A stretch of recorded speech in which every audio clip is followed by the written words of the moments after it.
Tu vas voir, ça va encore être la même chose. Toute la soirée, on va parler de quoi?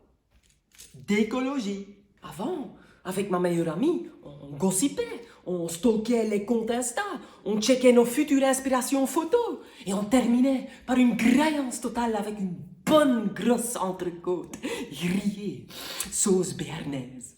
Mais maintenant, tu sais quoi? On casse la graine. Même plus au figuré, je te jure. Depuis qu'elle est végane, elle nous prend pour des oiseaux. Même sa viande est végétale.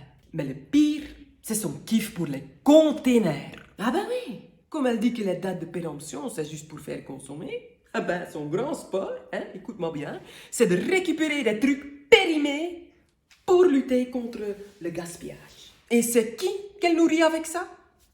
Bibi, quand elle m'invite pour une soirée.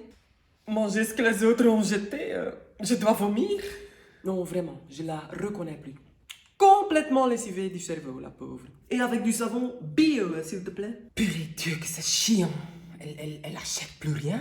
Non, elle boycotte le système capitaliste pour réduire son empreinte carbone.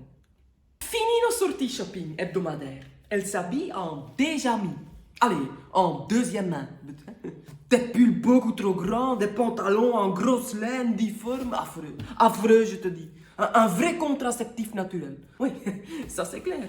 Si tout le monde s'habille comme elle, bah, on règle son problème de surpopulation en une seule génération. Mais le plus chiant, c'est son harcèlement. Qu'est-ce que ça me saoule? Je te jure, plus moyen qu'elle voit ma tronche sans qu'elle essaye de me convertir.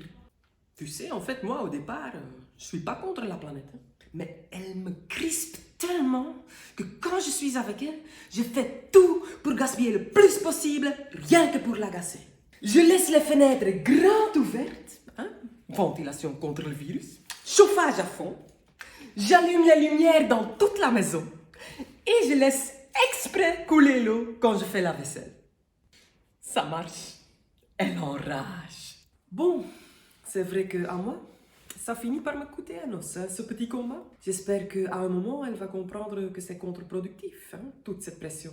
Non mais allô quoi? Moi aussi je suis prête pour aller manifester, pour défendre mes droits fondamentaux. Vivre comme je l'entends, sans qu'on me casse les pieds. Si elle a envie de se rendre la vie compliquée pour rien, ben c'est son choix, pas le mien. Moi, c'est hors de question de tout trier. Et surtout de composter. Eh oh, je vis pas dans une décharge, j'ai dit. Et tu me verras pas non plus à pied ou à vélo pour faire mes courses.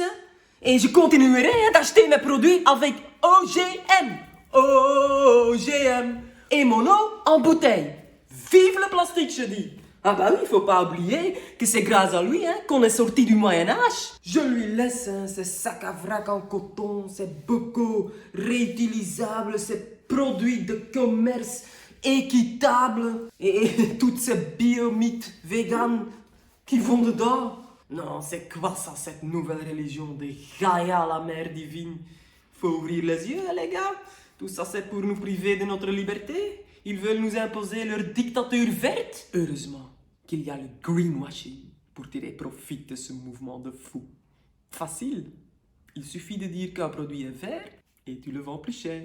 Finalement, tout ce discours extrémiste, bio, écolo, bobo, bah, ça peut faire l'affaire du système capitaliste.